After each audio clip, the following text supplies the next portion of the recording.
Hi കൂട്ടുകാർ, അസ്സലാമു അലൈക്കും വറഹ്മത്തുള്ളാഹി തആല വബറകാതുഹു. സമസ്ത 2ാം ക്ലാസ്സിലെ അൽ ഫിഖ് ബുക്കിലെ 2ാമത്തെ പാഠവുമായിട്ടാണ് ഞാൻ വന്നിരിക്കുന്നത്. നമുക്ക് പാഠത്തിലേക്ക് കടക്കാം. ബിസ്മില്ലാഹിർ റഹ്മാനിർ റഹീം. പാഠം 2, നിസ്കാരം. നിസ്കാരത്തെ കുറിച്ചിട്ടാണ്. നമ്മള് 1ാമത്തെ പാഠം ഇസ്ലാം കാര്യങ്ങൾ പഠിച്ചു. ഇസ്ലാം കാര്യങ്ങൾ അതിലെ 1 ഷഹാദത്ത് കലിമ 2 അർത്ഥം അറിഞ്ഞ് മനസ്സിലുറപ്പിച്ച് പറയലാണ്. 2ാമത്തത് 5 നേരത്തെ നിസ്കാരം നിലനിർത്താനാണ്. 5 സമയത്തെ നിസ്കാരം. അപ്പൊ അതില് 2ാമത്തതാണ് അല്ലെ നിസ്കാരം. അപ്പൊ നമുക്ക് അതിനെ കുറിച്ചാണ് ഇന്നത്തെ പാഠത്തിൽ പഠിക്കാനുള്ളത്. എന്താണ്? ഇസ്ലാം കാര്യങ്ങളിൽ 2ാമത്തേത് നിസ്കാരമാണെന്ന് ഞാൻ പഠിച്ചുവല്ലോ. നിസ്കാരമാണെന്ന് നാം പഠിച്ചുവല്ലോ. നിസ്കാരം ഏറെ പുണ്യമുള്ള ഇബാദത്താണ്. നിസ്കാരം ഏറെ പുണ്യമുള്ള ഇബാദത്താണ്. നിസ്കരിക്കുന്നവനെ അള്ളാഹുവിന് വലിയ ഇഷ്ടമാണ്. നിസ്കരിക്കുന്നവനെ അള്ളാഹുവിന് വലിയ ഇഷ്ടമാണ്.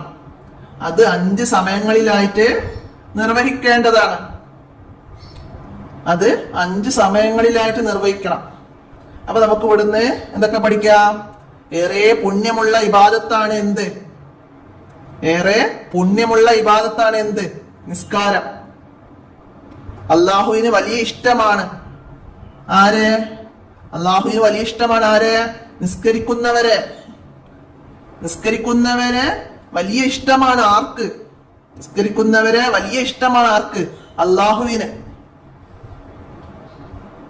അത് 5 സമയങ്ങളിലായിട്ടാണ് നിർവഹിക്കേണ്ടത്. അപ്പൊ നിസ്കാരം നിർവഹിക്കണം.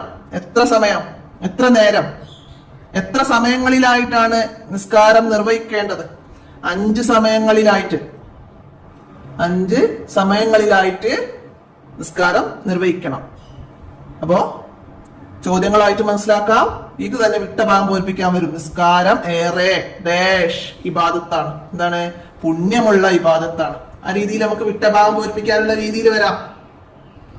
നിസ്കരിക്കുന്നവരെ വലിയ ഇഷ്ടമാണ്. ഇവിടെ വിട്ടിട്ടുണ്ടാവും. ആർക്ക് എന്ന് നമ്മൾ ഇവിടെ എഴുതി കൊടുക്കണം. അള്ളാഹുവിന്. അള്ളാഹുവിന്. അത് ഡാഷ് സമയങ്ങളിലായി നിർവഹിക്കേണ്ടതാണ്. 5 സമയങ്ങളിലായിട്ട്.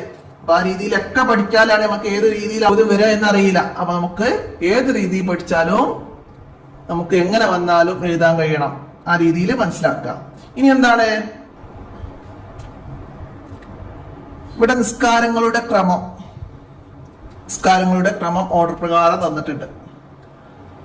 ളുഹർ, അസർ, മഗ്രിബ്, ഇശാ, സുബ്ഹ്. അപ്പൊ അത് ഓർഡറിൽ തന്നെ പഠിക്കാം. നിസ്കാരങ്ങളുടെ ക്രമം ളുഹർ, അസർ, മഗ്രിബ്, ഇശാ, സുബ്ഹ്. നിസ്കാരങ്ങളുടെ ക്രമം എഴുതുക. നിസ്കാരം ക്രമപ്രകാരം എഴുതുക. അപ്പൊ അത് അതിന്റെ പേര്, നിസ്കാരങ്ങളുടെ പേരാണ്. ളുഹർ നിസ്കാരം, അസർ നിസ്കാരം, മഗ്രിബ് നിസ്കാരം, ഇശാ നിസ്കാരം, സുബ്ഹ് നിസ്കാരം. അപ്പൊ ആ രീതിയിൽ ഓർഡർ പ്രകാരം എല്ലാവരും നന്നായി മനസ്സിലാക്കി പഠിക്കുക. ഇവിടെ തദ്രിബാത്തില് കളർ നോക്കിയിട്ട് നിസ്കാരത്തിന്റെ പേര് എഴുതാനാണ്. നമുക്ക് അവിടെ ഈ ഫസ്റ്റ് വന്ന കളറില് ഏത് നിസ്കാരത്തിന്റെ പേരായിരുന്നു? ളുഹർ. അപ്പൊ അത് കളർ നോക്കിയിട്ട് ഓർഡറിൽ എഴുതാനാണ്. അപ്പൊ അത് ഓർഡർ പ്രകാരം തന്നെയാണ് വന്നിട്ടുള്ളത്. അപ്പൊ അത് ളുഹർ, അസർ, മഗ്രിബ്, ഇശാ, സുബ്ഹ്. അത് തെറ്റുകൂടാതെ എല്ലാവരും അവിടെ നോക്കിയിട്ട് എഴുതാം.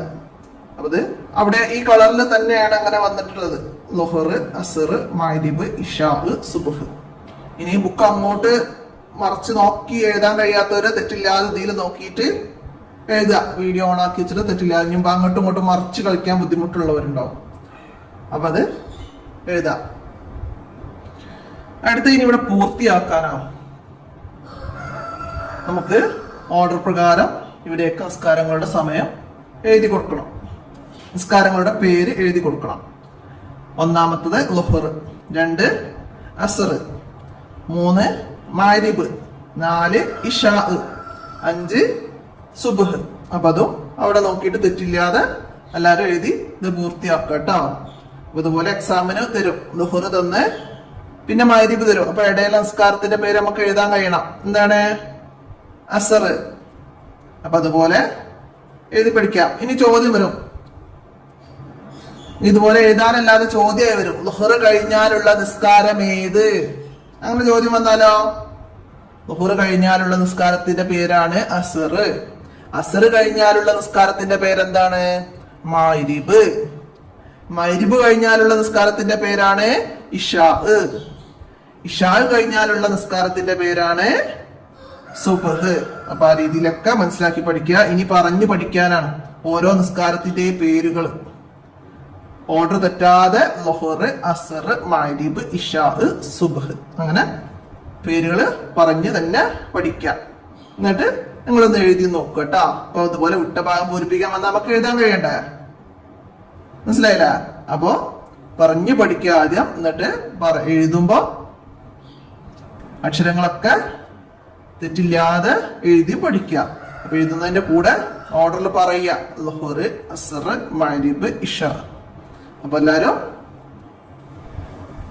ഓരോ പാഠങ്ങളും എടുക്കുന്നതിന്റെ കൂടെ അതിൽ പറഞ്ഞ കാര്യങ്ങൾ എഴുതി പഠിക്കേണ്ടത് എഴുതി പഠിക്കുക,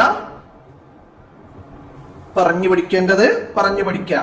അപ്പൊ ഇവിടെ നിസ്കാരം, ഇബാദത്ത് എന്നൊക്കെ നമുക്ക് എഴുതാൻ കഴിയുന്ന രീതിയിൽ വേർഡ്സുകൾ നിങ്ങൾ എന്ത് ചെയ്യണം? റഫായിട്ട് എഴുതി പഠിക്കണം. മനസ്സിലായില്ലേ? നമുക്ക് അറബി മലയാളം കൂടി എഴുതി പഠിക്കാം. ഇതിന്റെ കൂടെ നിസ്കാരം എന്ന് പഠിക്കാം, ഇബാദത്ത് എന്ന് പഠിക്കാം, അല്ലാഹുവിന് ഇഷ്ടം 5 എന്നൊക്കെ മനസ്സിലാക്കി പഠിക്കുക. അപ്പൊ ഇതില് നിങ്ങൾക്ക് എഴുതാനുള്ള ഭാഗങ്ങളൊന്നും വരുന്നില്ലെങ്കിലും, ക്വസ്റ്റ്യൻസ് എഴുതാനൊന്നും വരുന്നില്ലെങ്കിലും നിങ്ങള് നിസ്കാരം ഏറെ പുണ്യമുള്ള ഇബാദത്താണ് എന്നൊക്കെ എഴുതി തന്നെ പഠിക്കാം കേട്ടോ. അപ്പോഴാണ് നമുക്ക് അറബി മലയാളം എഴുത്തൊക്കെ സുഖമാവുള്ളൂ. അപ്പൊ എല്ലാവരും മനസ്സിലാക്കി പഠിക്കുക.